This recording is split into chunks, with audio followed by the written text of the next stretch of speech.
Dans le cœur d'Antananarive, une quinzaine de boutiques se partagent le marché de la bijouterie. Et elles ont toutes pignon sur la même rue. Derrière ces vitrines bien gardées, le prix d'un bijou dépasse vite le million d'ariars. Une fortune pour l'immense majorité des habitants. Anil Kumaropala tient l'une des bijouteries les plus importantes de la capitale. Elle attire les riches citadins et les touristes de passage. Au sous-sol de la boutique, l'or est garanti 100% malgache.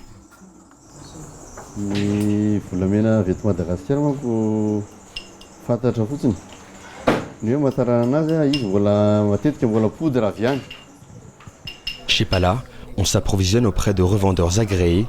Pas question d'acheter de l'or ou des bijoux à la sauvette. C'est écrit noir sur blanc.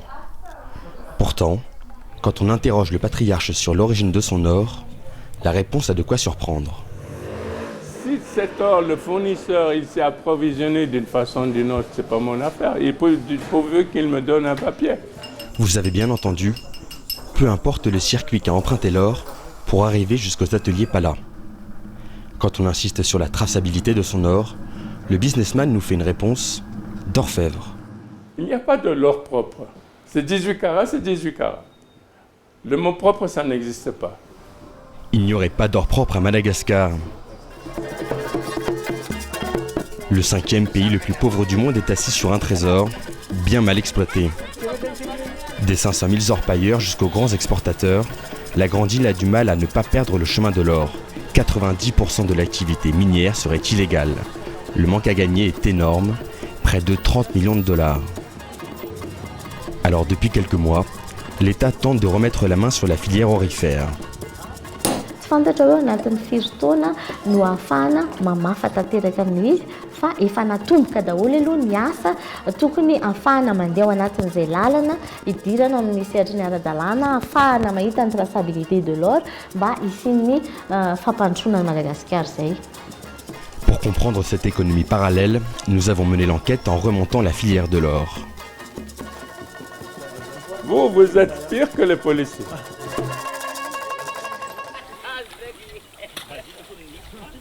À la recherche de l'or, direction Ampasimbe dans l'est du pays. Ils sont des milliers à tamiser le fond des rivières. Près de 40 kilos en sont extraits chaque année. Ce jour-là, la police des mines fait sa première descente au milieu des orpailleurs. La carte professionnelle est devenue obligatoire.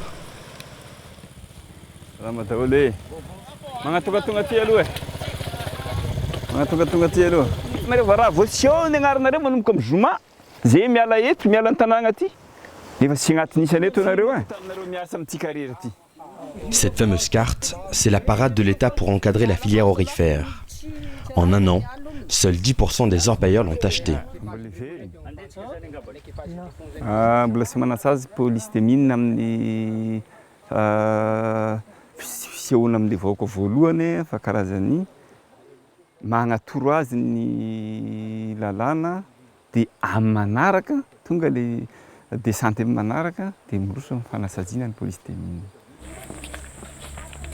Jean-Edmond Soul est orpailleur depuis 20 ans.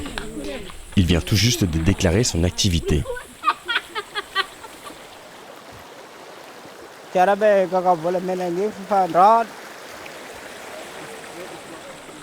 Parents, enfants, toute la famille s'y met.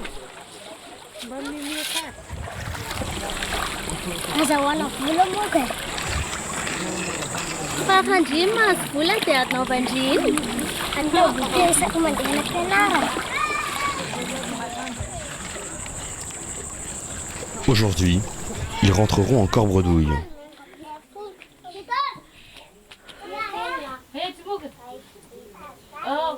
La famille a déboursé 11 000 ariars, l'équivalent de 3 €, pour être dans la légalité. Une somme qui paraît dérisoire. Pourtant, avec des revenus très aléatoires et 6 bouches à nourrir, l'achat de cette carte est un vrai effort financier.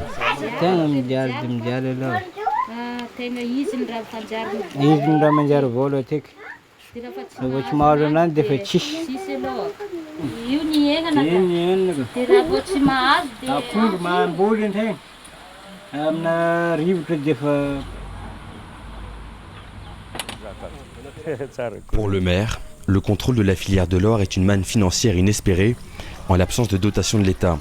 L'État qui ne reversent pas non plus la redevance minière. Dans la commune, les besoins sont immenses. Les toerana anaovana poste avancé na gendarmerie zay hita fa tamina alalan'ny fanaovana karatra volamena no nafahana nanao an'izao zavatra izao. Cette construction aura coûté près de 300 € à la commune. Un premier investissement qui en appelle d'autres, comme le réaménagement de cet hôpital. Ka ny fanirinay zany a raha tena mandeha tsara ty resaka fanaovana karatra volamena ty a afaka zay manitatra kely an'ity trano ty zany a atokana zany fa tsy mety angamba ny zavatra ohatr'izao a naissance ny marary mipetraka ato daholo a. L'édile a des projets plein la tête. Pour les réaliser, il dispose d'une cagnotte plus importante encore, les cartes des collecteurs. Ces acheteurs d'or payent 200 000 ariars directement à la mairie.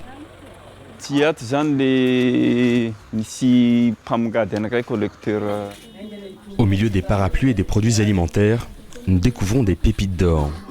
Ici, l'épicier est aussi collecteur. Nous filmons à son insu. À la police des mines, il affirme acheter de l'or uniquement aux orpailleurs déclarés. Et pourtant...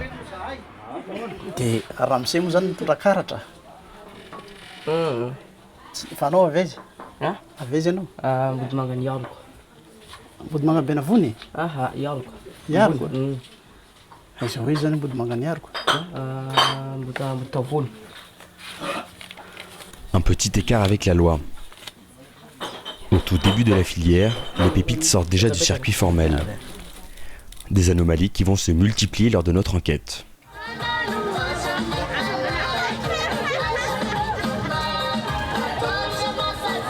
Antananarive, la capitale et son marché historique d'Analakel. Alimentation, quincaillerie, babioles. À côté des étals, les gardiens de ces voitures s'adonnent à un tout autre commerce. À l'intérieur de ces véhicules, lingots et bijoux se négocient au meilleur prix. L'un d'eux accepte de nous en dire un peu plus à l'abri des regards. Son activité est déclarée, mais l'origine de sa marchandise, très incertaine.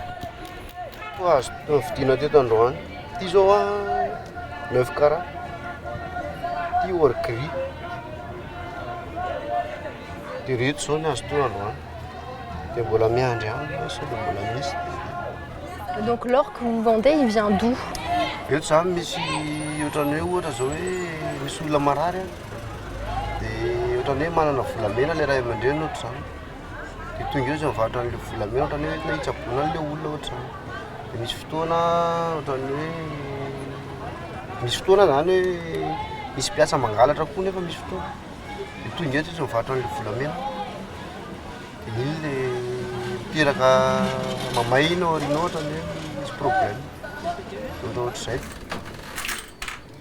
Des bijoux d'origine inconnue, parfois volés, qui passent de main en main sans aucune traçabilité.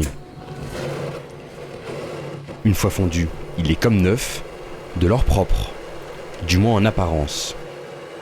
Car l'activité est totalement légale.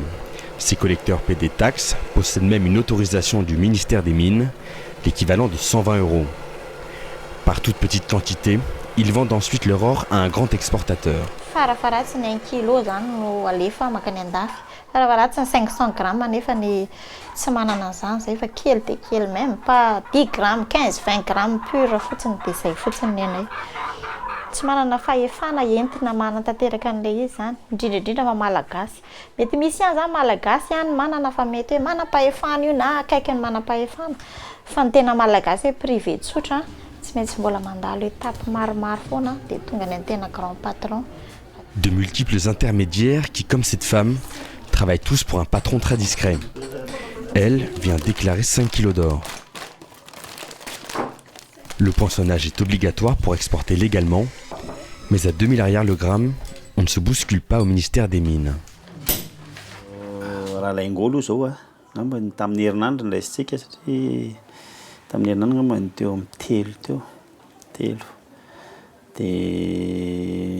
Misy koa le hitanao mitondra bijoux izy, testa kely mitondra bijoux izy na bague nentina avy any de namany roa teo. Des déclarations qui paraissent dérisoires. Dans le service d'à côté, au scellage, ce sont aujourd'hui 8 kilos qui vont partir pour Dubaï.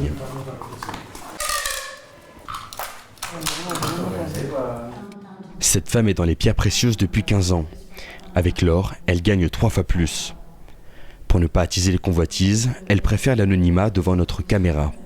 Rehefa nisokatra ny fandefasana volamena dia mazava ho azy fa efa haiko ny fanaovana ny taratasy.